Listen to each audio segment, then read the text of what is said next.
If we ever finally reach the point where we allow ourselves to accept the empty self, which is, of course, very difficult, not just because it requires letting go of all our previous tendencies to cling to false associations, but also due to the fact that to even arrive at this point would require one to make a bold move into uncharted territory without a safety net.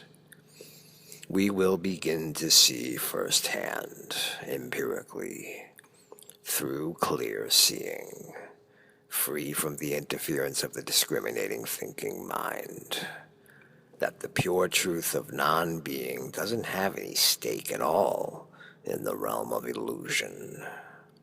This is when it becomes evidently clear that the inner peace of the empty self isn't mutually exclusive with some sort of facilitation of specific configurations of surface appearances.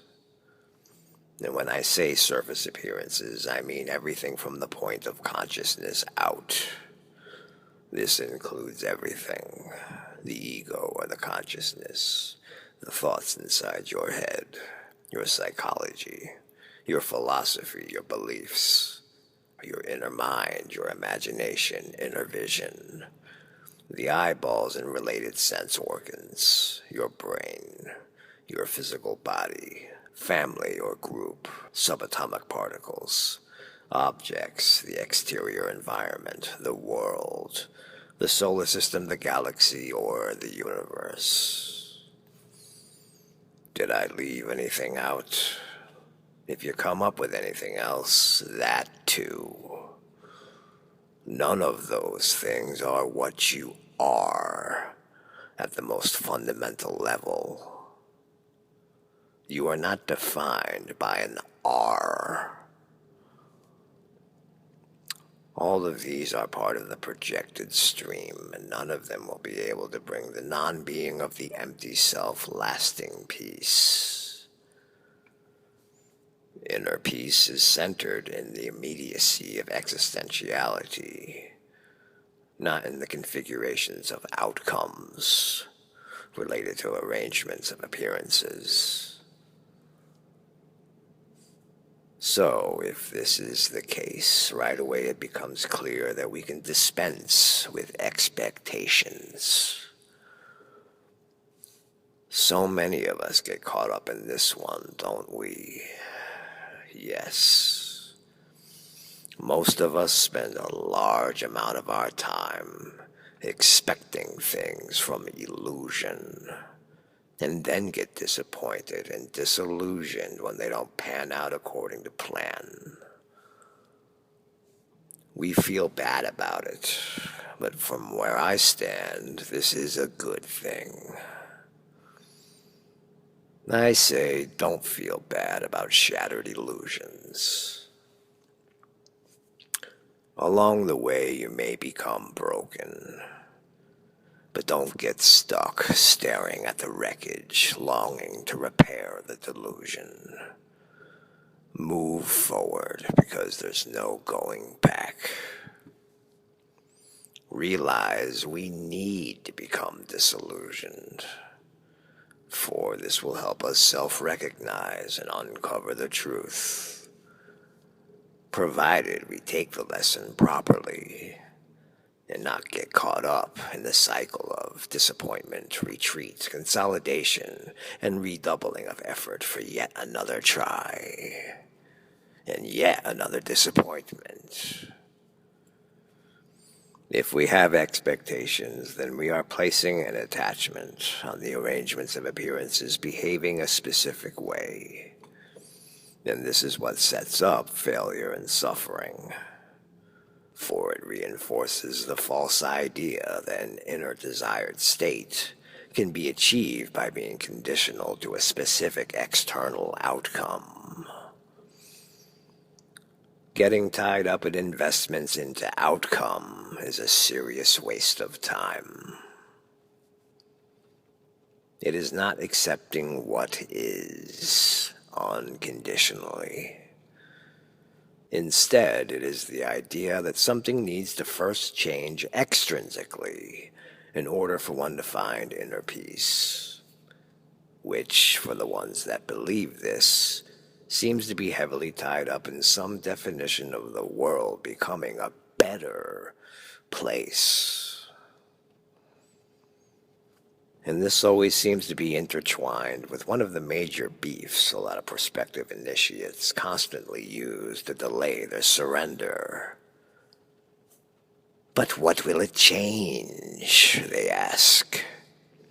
Or, yeah, I can let go or drop expectations or give up on outcomes determining contentment, but it won't change anything. Why should I bother with all this when it doesn't change anything? Sound familiar? It's a little bit ironic, because despite the desperate cry for change, nothing ever stops changing. So wherein is anything not changing? But overlooking this, the problem here is a false premise. The objective isn't in changing anything. Nothing needs to change. In fact, things are exactly as they should be. Indeed, there is no other way they could be. Or, if they could be, then they already are in a parallel universe. Our challenge lies in waking up from the delusional state, not in rearranging illusions so as to sustain a more comfortable delusion. Since reality is a projected creation of the mind, the key to inner peace isn't found by reaching into the projections to change something. The key lies in tweaking the inner condition. If we address what is inside, what is outside must also follow suit. For, in truth, there really isn't any separation of inner and outer. We think we have to battle the external projections, but this is like trying to catch a shadow, or constantly bailing water from a sinking ship instead of just plugging up the hole. We must focus the attention towards its source. You don't have to follow the chain of command. You can go above all of their heads and simply address the source of the dream, instead of struggling with your character inside the dream. And once we understand that the dream isn't real, and that the only real thing is the source that is always so, no matter what the dream is, then it can be clearly seen and known firsthand that expecting one's actions to influence an illusion to change into some kind of perceived outcome is a fool's errand. As if there is any such thing as some final consequential state permanently frozen in an eternal snapshot. But even if we get the so-called outcome we desire, it's not going to bring the natural serene state the empty self wants to settle back down into. At best, it might bring happiness or excitement, which is not inner peace, and will last only a short time. For every successful grasping transaction will eventually relent. Every attainment will eventually be relinquished.